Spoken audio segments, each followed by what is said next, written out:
Hello, good evening, greetings and salutations. How the hell are you? I hope everything is going your way. You know, walking around this earth tomorrow in just a couple short hours, it'll be 37 years in this body, in this container, this vessel. 37 years I've been walking around. You ever lived so much that you say, I'm kind of over it?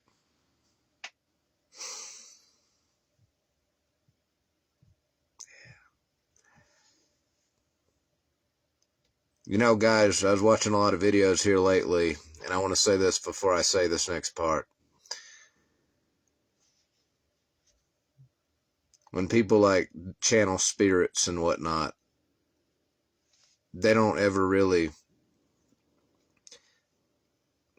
it requires a lot of faith and a lot of trust, and if you're good, you learn discernment, right? You don't want to let something flow into your body voluntarily that might decide it doesn't want to leave, right? And then it might decide, well, since I'm already here, I'm going to take it, right? So you got to kind of vibration and whatnot. You got to try and keep it high and whatnot. But I didn't come here to give you a channeling lesson today. People, I've seen a lot of videos, a lot of stuff popping up here lately about people claiming to channel Jesus. And I'm sure there's a lot of people with this opinion and that opinion and this and that opinion. Who knows if they're Jesus or not? Those people are channeling. But there's people out there channeling Jesus, allegedly. And I wanted to say to the crowd that says, that's satanic. Well, didn't you channel Jesus? Didn't you ask him inside your heart? Don't you try to emulate him? Don't you try to walk like him? Don't you try to be like Jesus? The hell do you think channeling is? You don't channel much more than saying, Spirit of Christ, come in my heart and dwell therein for all the rest of these days. That's channeling. And then some people take it seriously, and then and we stop being church friendly. But I ain't here to follow Paulanity. Paulanity leads to calamity when it comes to Christianity. So the nursery rhymes out of the way.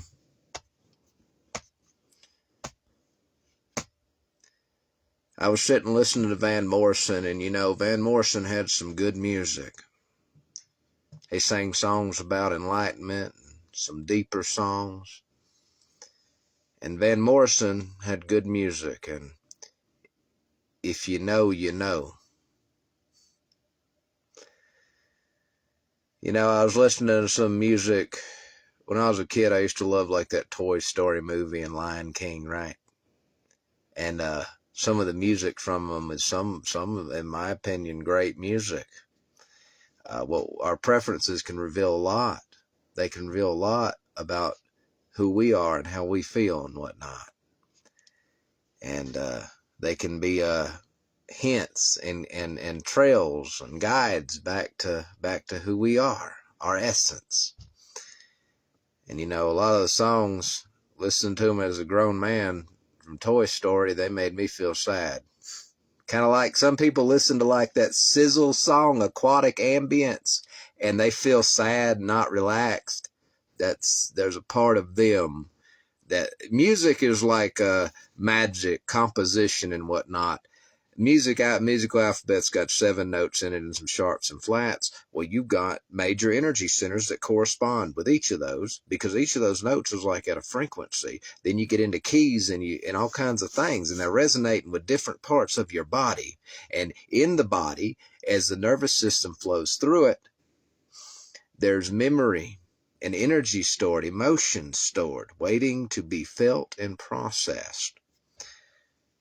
And one of those songs that I listen to, but I've learned that even when it's sad, and even whenever, regardless of what I'm listening to, or maybe what I'm seeing out there, or a person in a situation, I've learned to just experience. Just feel it, because it's triggering it. And I just have to sit there and relax and breathe and let that part come to me. You'll feel it. You'll feel it when it passes, when it dissolves, when energy can flow back through your nervous system and all of that. You'll feel it. You'll tell by your, all of a sudden you'll be a lot calmer, maybe more energetic, because some of these blockages are huge, and some of us carry many of them.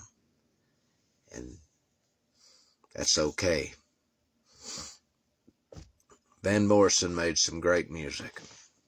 And as I was sitting laying on my couch there, just relaxing, I was listening to it. And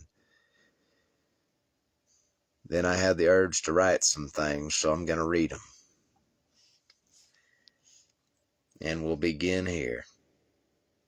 No spiritual teacher, guru, master, or religion, or whatever else can make you get it. They can point, they can hold a sign, but you are the only one that can get it. If you're told what it is, if you're told where it is, if you're told how it is, you will still not know what, where, or how it is. All of that is mind chatter. It is noise, and it is a distraction. It is beyond all distractions and noises. It is beyond all distractions and noises. Those exist in the mind. And where we're trying to go, the mind doesn't exist. If someone tells you to leave, kindly look at them, sit down, and make yourself comfortable. Then tell them, I am here. There is nowhere else to go. No matter how far this escalates, woo, woo, woo, coming to remove you. And no matter how far this escalates, always kindly say the same thing. I am here. There is nowhere else to go. Tell the whole world until they get it. Oh, here's a good one.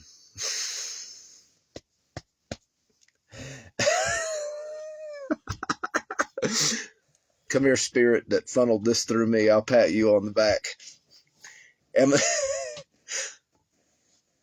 Am I enlightened?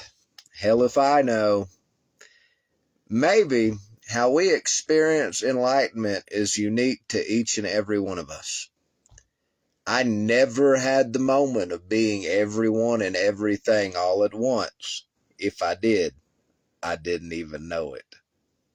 I just lived it. I had the experience that none of this matters and none of it is real, because what we call real is all just in a dream made of thoughts. It's all an illusion and only as strong as we believe it to be. Enlightenment. Who the hell knows and who the hell cares what you are or look like?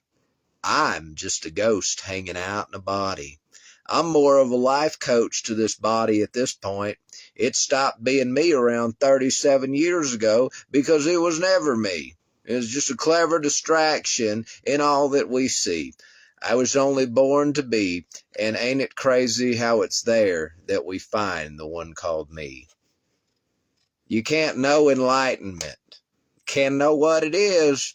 What you know is for your mind, because all we know is nothing but a thought. So says the world's greatest teachers as they taught. And even then, there was never teachers or lessons being taught. There just was what is and will always be. The world, captivated and wide-eyed asleep, looked at the ones that did miracles for answers on how better to manipulate the illusions they themselves cast. All who get that far to be able to do such feats beyond the mind to do miracles and real live magic. See, love is all that's worth teaching, because love is the only thing that frees us from the tragic. The tragic comes from the illusions conjured by our thoughts, played on the screens of our minds. You won't need to dominate your neighbors or hurt one another if there is no illusion. And the only way to stop the illusion is to be. Because by being, there is no mind. How to get there? Now that's the trick. Through a whole lot of emotions and stopping desires such as control and expectations and all of that. Truth be told, you probably don't have to do a damn thing. Just let go, and what has always been, will be, and is all around will flow through you all on its own. Stop holding, let go, and love will flow. That is the greatest power in the world. The only power worth mastering control of. To let go and flow. What the hell of a balancing act this has been. It's like I always say, nothing else matters, just that I can balance better than I did the day before. I suspect the only one we see when we look at one another is ourself. Don't be in denial, because you're better than that. You only feel that way at what you see because it reminds you of someone familiar. That'd be you. When you see something or someone, don't react. Just remember. Find that part of you that is being triggered. Just breathe and relax. The part triggered always comes forward if you can just wait for them. What emotions do you feel most often? Can you name them all? What do your emotions say about you? How do they describe you? Why do you feel the way you feel? Maybe there was a time when you couldn't just feel your emotions and had to react. That emotion holds the memory, and as long as it's still in there, it's still going on. You will pass your energy to your children and the environment itself. If it is insisted that wars be waged on this earth and trillions of dollars literally blown up, then fight the only war that matters, the one inside. If that one ends, all the wars outside will end with it.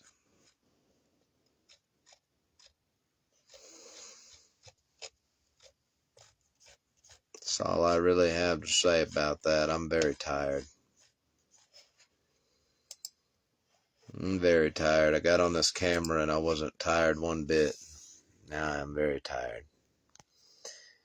Before I got on this camera there, you know, I was looking at pictures of this dog I had one time. Her name was Ivory. She was white boxer.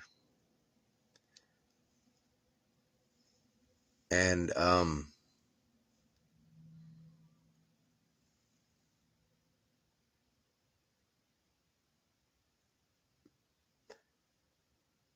I appreciate that she was my friend.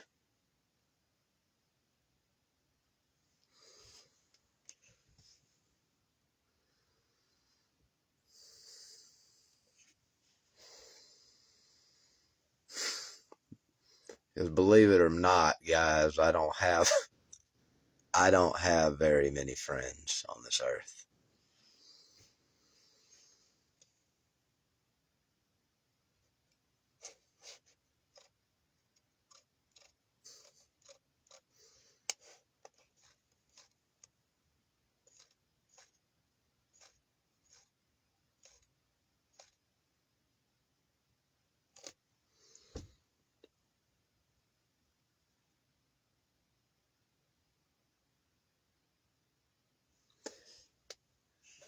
That is all I really have to say tonight.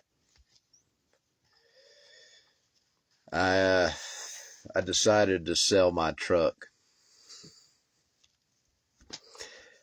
after I drove like 800 miles to get my the seats for the truck over in Idaho. Beautiful place. It's amazing how much the prices change from here to there, but the feeling changes with it.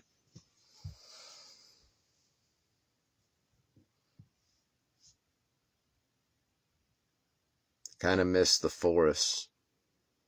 I don't miss the pollen. But at any rate, when I got back here, I was ordering parts for it. And I was trying to look at my steering gear, which is why I have so much play in my steering wheel. That steering gear is history. Those you can get them brand new, and they're pretty cheap. And it's not too hard to replace. But I saw oil around my transmission, like the bell housing, and I looked and looked and looked and looked, and I was like, oh no, they didn't, that rear main seal or something that they put in there, it's not leaking. I was like, oh God, I don't want to deal with those people. And I looked some more, and I came to the conclusion that the intake manifold gaskets, they're leaking out of the back. There's like a oil sensor in the top of that intake, but the side it's leaking from is away from that sensor. And so I could replace it all. I got some parts I'm, of course, going to put on it and stuff, what I already got. But I decided to just put it up for sale. And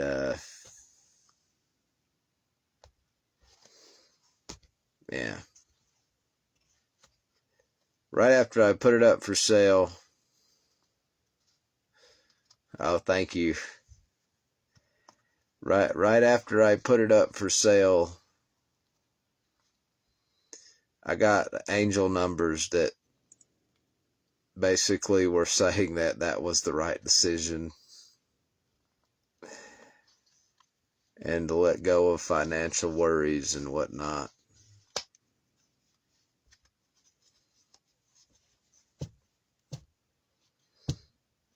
It used to bother me, guys, and now it doesn't. But at one point before I walked down a spiritual path, I remember wishing that, like, church. When I say church, I grew up in the southeast United States, so it's Christian church. But there's other religions over there now, but it's Christianity that dominates over there. And I always was like, there's such a disconnect from the spiritual side of anything in a Christian church, right? And if that's how people get closer to God, I'm not telling you it's wrong. Whatever brings you closer to God, do that shit. But to me, I just,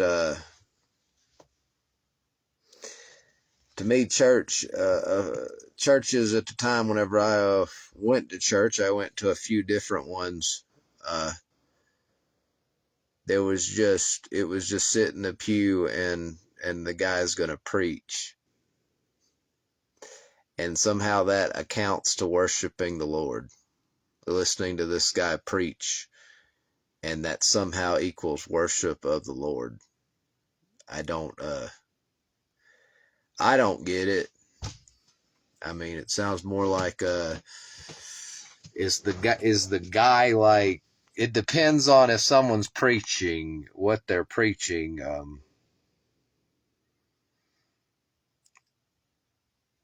Kind of like, I don't know. It's just like, I did not feel connection through that means of spirituality, sitting in a pew. And I like listening to preaching sometimes, absolutely. But I don't,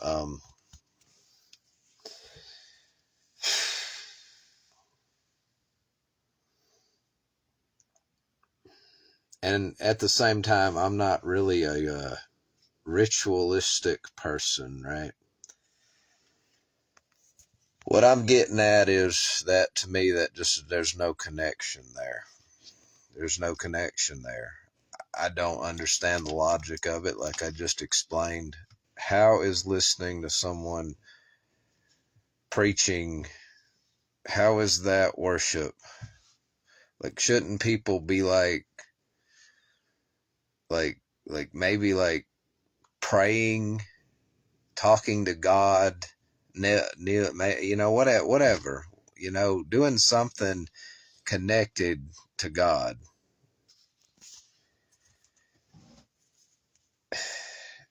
Showing up at a building every week to me and listening to someone just preach the same things over and over again, I think they get bored of it too. Because you notice that some places they try and become like a mock morality police, right? That's because they're bored of it too. It's not because I got to look out for you and I need you to forfeit your free will to my edicts and what I say is good for you and this and that. Protestant churches should know better too. Y'all got in a divorce with the Catholic Church ultimately over being able to get a divorce. Even though that guy, the Pope, was right. He told King Henry, no, you're not getting, no, Mr. Eighth, you're not getting another divorce, Mr. Eighth, because this will be your eighth one. And every time you kill the woman, no, no divorce for you. Make it work. Marriage counseling for you. And he didn't like it. He ran off and started Anglican Church, which was, and it's funny because I said the word Protestantism. You would only use the word Protestant if you were like from a pro-Catholic standpoint, logically, right? Because it means protest. Protestant. You're of a spirit of protest. And that means you would be like from the stance of pro-Catholic because you'd be using their word, because Protestant just sounds negative. It just sounds negative. So you're calling him the bad guy. So you would have to be on the side that saw them as the bad guy. But they're not really a bad guy. You just call them by their denomination. But that spirit of protest grabbed them. And the Catholics aren't innocent either. You guys had an argument with the Orthodox Church. I don't even know why y'all got in a fight. That was none of my damn business. Nobody can seem to agree about God in an organization. Nobody, even Hindus, nobody wants to get along with the Hindus in Christianity, even though the Hindus are willing to have this outlook, right? Everything and everyone is God. And that matches up with the scriptures, believe it or not. You think they'd be buddies. No, they're not buddies.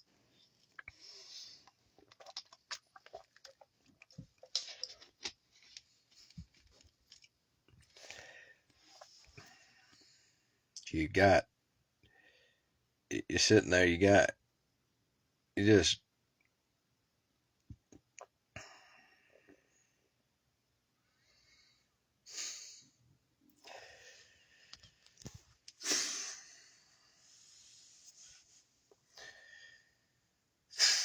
it's just, the further I keep going, the further I spend time with God alone to meditate and to study the scriptures and to observe and all that I can,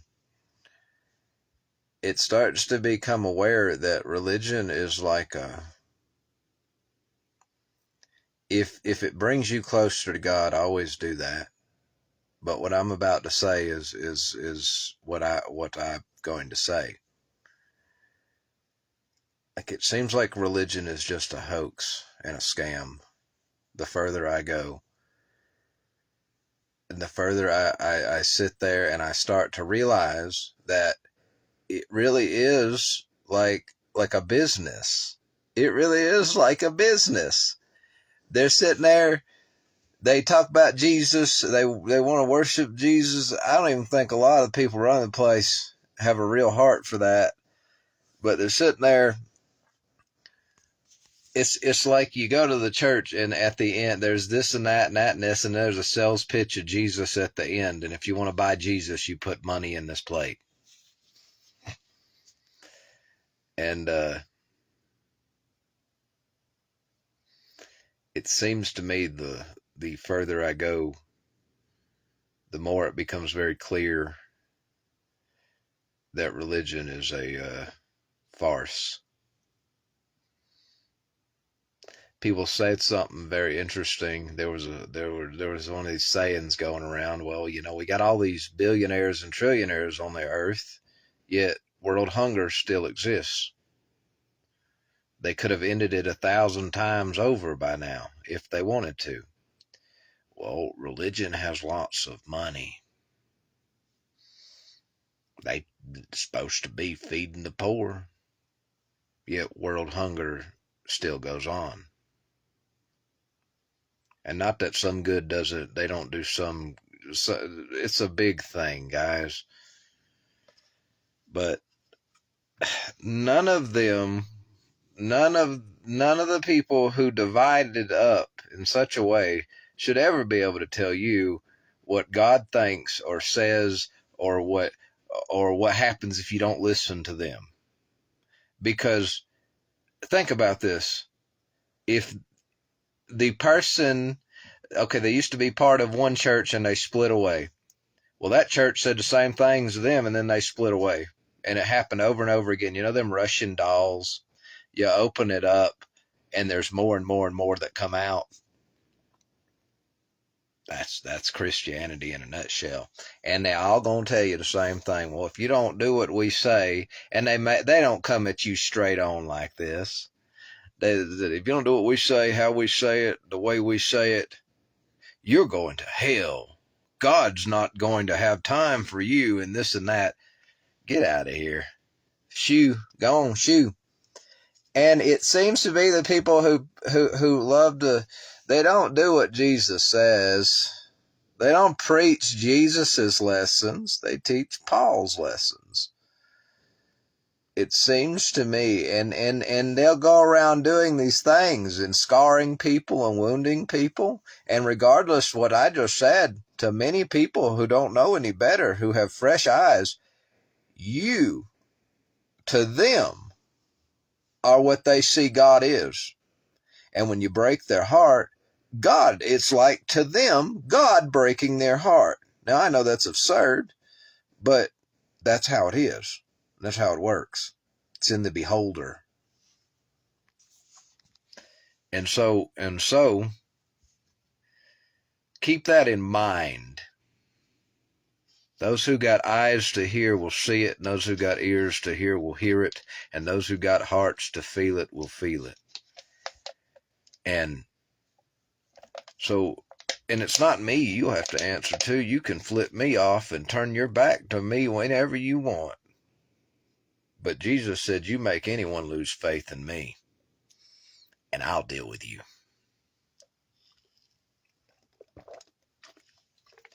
Keep that in mind while you're sentencing people to hell, saying that you know what God, this and that, and this and that. Don't nobody know what God's going to do 1 second from the next. God doesn't take orders from you.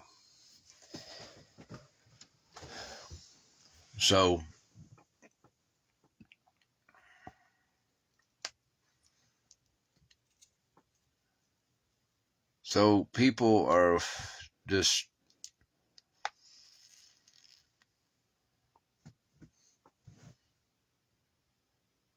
everyone's doing something for a reason.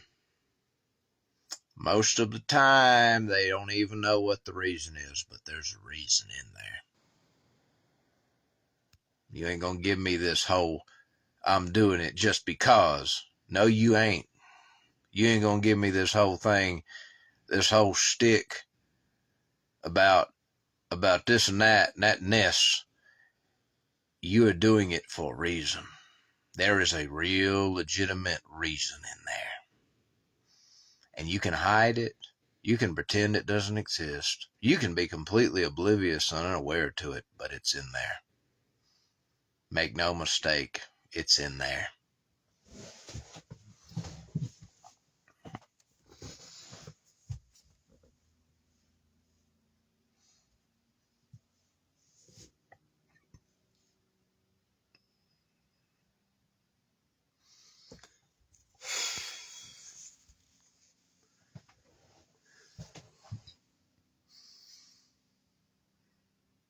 Go to church. They say we're worshiping, sit down, and this guy is going to talk. He's going to give you a sermon. I don't understand how that equals worship. I don't understand. I could understand if people gathered in a place and the preacher understood his job is to get them to feel this thing and thus produce an energy field, a mass energy field, and the preacher did that. I could understand it then, but my experience is they don't understand how any of this stuff works. They know.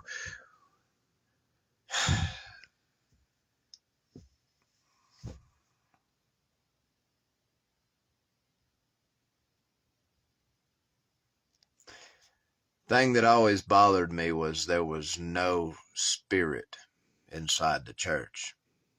They think they got the spirit. Some of them do. I've seen it. There's no, I can't find the words.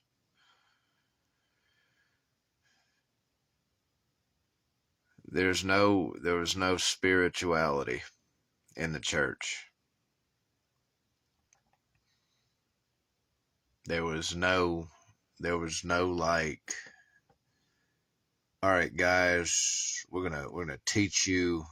We care about you being as close to God as possible. So we're gonna make sure you got the Holy Spirit in there. I'm not gonna read the book to you because I know I have a relationship with God directly. So we're gonna.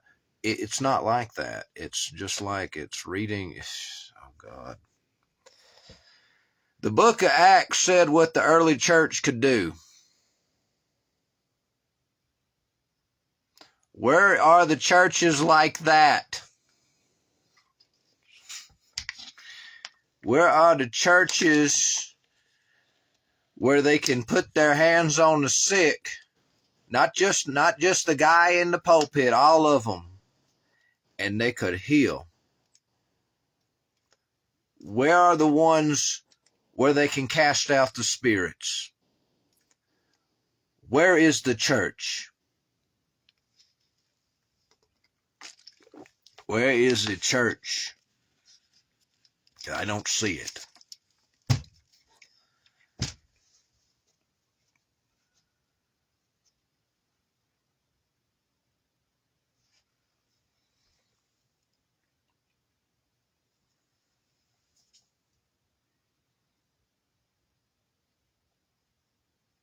Shouldn't the churches be claiming their inheritance, their spiritual power?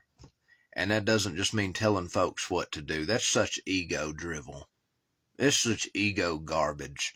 What I'm talking about is, shouldn't the church be claiming their inheritance? Shouldn't they be nagging God until God turns it on?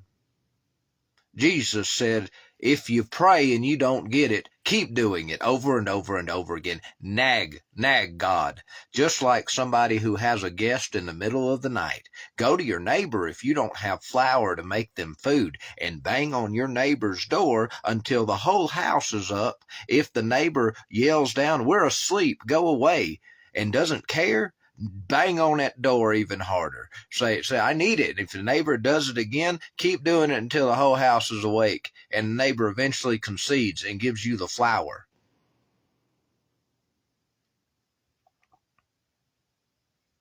The church needs to be doing what Jesus taught, not what Paul told them was comfortable. Church needs to be saying, Lord, we're your church.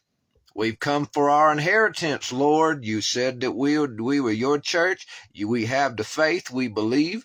You said that we had the power to heal the sick, to make the cripple walk, to make the blind see. You said we had the power to cast out the spirits. You said that we had all of these fantastical spiritual gifts that we're supposed to use to serve everyone. not discriminate because so-and-so's not in my club.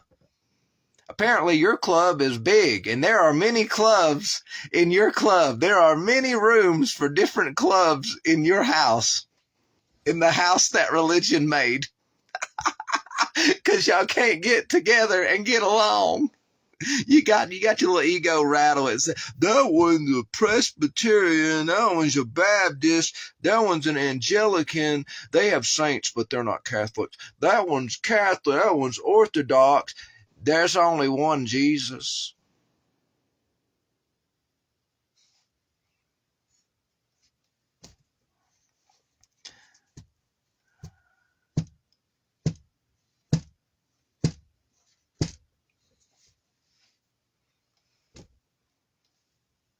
He said what you could do.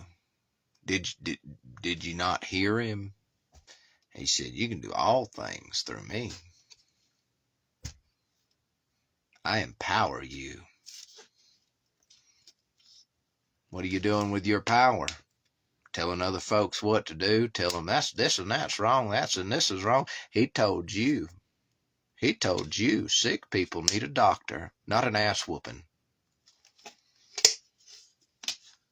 He was very clear with everything he said, and y'all gonna get a lecture. Not from me. Y'all gonna get one from him, because y'all say he's watching everything. He's watching y'all right now. He's watching in the United States of America people who die waiting on insurance companies. He's waiting. He's watching where people can't even get treatment. He's watching people with spirits that led them to homelessness and insanity live homeless on the streets. He's watching. He's watching y'all. He's watching y'all first and foremost, the ones that say, I come in your name. I come in your name, Lord. Look what we did. Look at that. He's watching y'all. He's watching y'all. And he probably don't like what he sees, because I don't like what he sees. He's watching right now. He said, how come I told them that they could heal the sick? How come I told them they can cast the spirits out?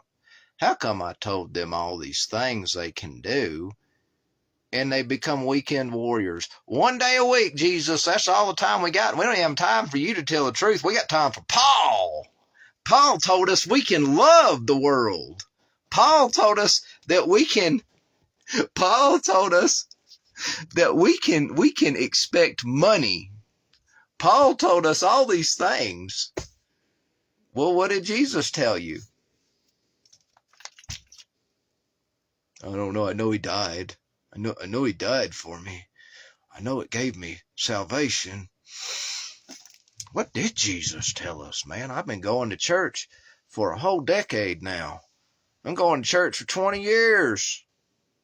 Come to think of it, they didn't tell me what Jesus actually told us to do. But I remember my preacher, my pastor, they kept talking about Paul. This is interesting. I'm gonna have one of those spiritual awakenings. Yeah, I'm gonna have one of those, because come to think of it, man, what did Jesus teach? I'm sitting on the same pew, listening to the same preacher, what seems like my whole life. And I never even knew that I could heal people. He didn't tell me I could heal people. He didn't tell me Jesus said any of that. I don't believe it. Well, go read it. Go open it. Bible's probably the most popular, most syndicated book on this planet. Go get you a copy. But I'm going to tell you this, people argue in there too. You got probably 30 different copies of the same book. And guess what? Things are worded differently. And in 100 years, people are going to say, well, it's been edited still. And they're going to say, no. Translations happen, but it's still the same. And you going to have 100 different copies of the Holy Bible. You gonna have 100 different copies of the Bible because nobody can get along. We are as children sitting in the back of a minivan going down the interstate at 80 miles an hour. And we're the kids in the back, little Susie and little Timmy.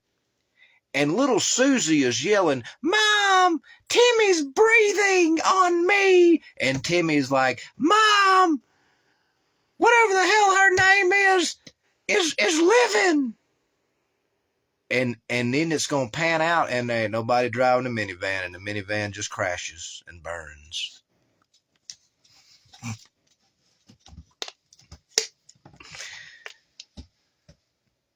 I don't know how else to put these things and say them.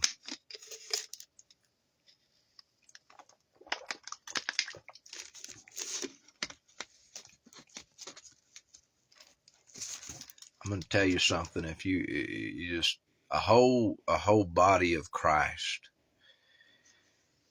and in this country where those things I described a second ago, people not being able to get medical treatment, people not being able to afford it, people living homeless because they got mental illness, a lot of them got spirits. I encountered someone with a spirit. I was door dashing in Alabama, up in Birmingham one time, and there was this woman. She was a black woman, and she probably lived on the streets. It was about 11 o'clock at night, and I pull up to the police station where they ordered the food. I gone out, and it was in kind of the disenfranchised side of town. And I go inside to drop the food off, and I noticed this woman when I got there. I'm like, okay, whatever. Nothing I'm not used to. And she started walking toward the police station. I was like, okay, well, maybe she's got to report a crime or something. And I walked in, she followed me in. She walked right up next to me, turned directly to me, and stared at me. And I thought, is this your food, ma'am? And she didn't say anything.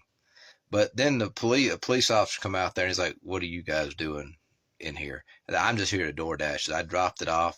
I went on my way. The woman turned and followed me outside. I got in my car. She walked up to my car, stood at the window. Like, okay. And I roll it down. Duh, I know, right? But whatever.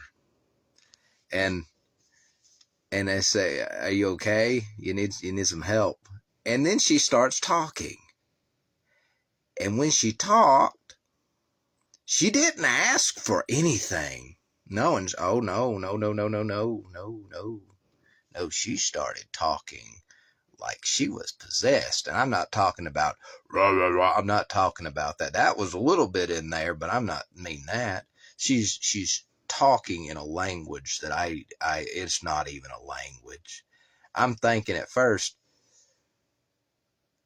and now look, I've talked to lots of homeless people. I kind of sometimes miss like door dashing around Birmingham and like being really in the spirit and talking to homeless people. And some of those homeless people, they know the Bible better than they've memorized it. Oh, you wouldn't know it unless you talk to them. And I had encountered people who were strung out. I've hung out with people my entire life, that were on hardcore drugs and things like that. And that woman, she was speaking some kind of language that I had never heard, but it was composed. It's weird when I say this. It was composed of the English alphabet, rearranged in weird words. It wasn't babbling. It wasn't gibberish. It was a language. It was a language it was like an inverted English or something.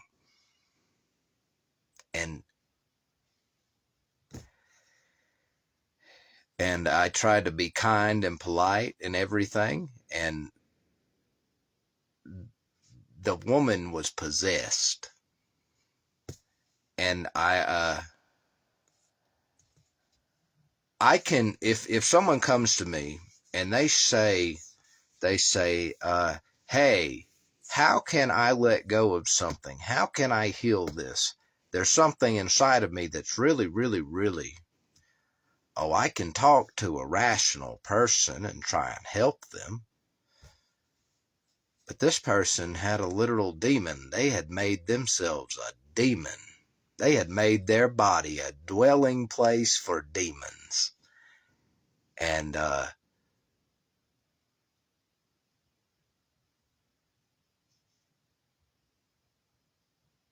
saying come out of there just was not. I kind of was in disbelief. Be honest with you, I didn't. I just, how fascinating. And I finally got her to get out of the window because I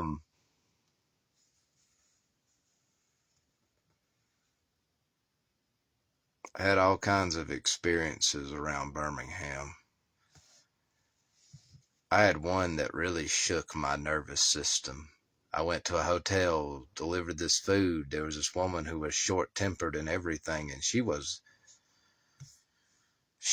decked out like a demon. I talked about this in another video. And on the way out, I remember looking at her and I said, listen, I know what's in there with you. And that woman, don't you say it. Like she knew, like she knew what I was going to say. I said, the only way it goes away is if you pray it away.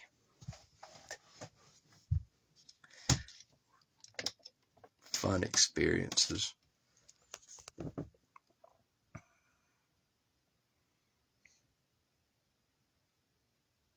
I call a church out, but I'm very skeptical of organized religion who says, and I'm sure there's good people there who want to make a difference, but I am very skeptical of organized religion because a group of people who tell you to wait for someone to return but keep putting money in the basket, that's a hypocrite, right? This is a hypocrite because okay, well then you wait for Jesus to come back to fill your basket.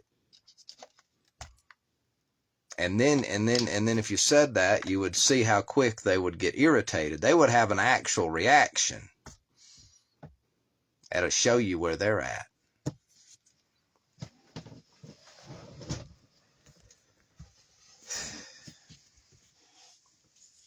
Just kind of like that.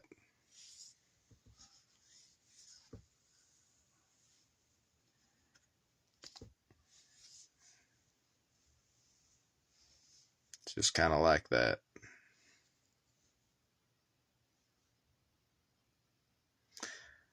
The more I see religion, the more I see a room of fakers. A room of people that are more like salesmen. I'm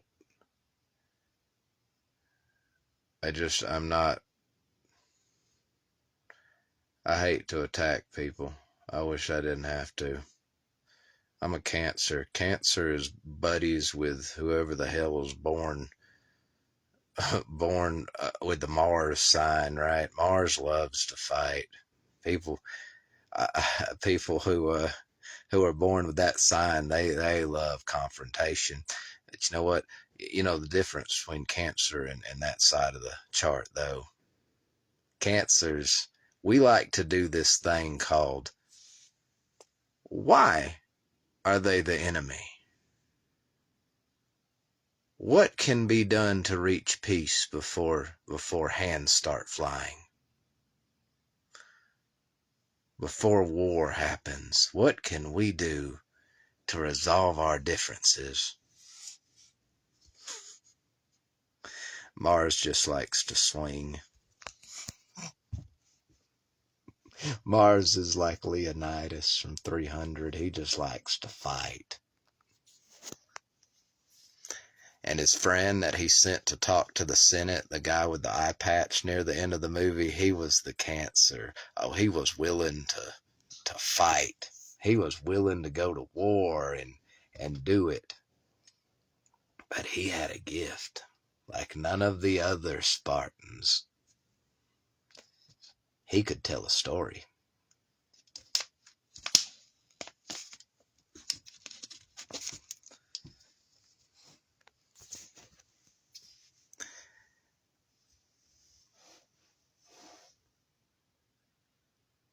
That's all I really have to say. Have a good night. I hope everything goes your way.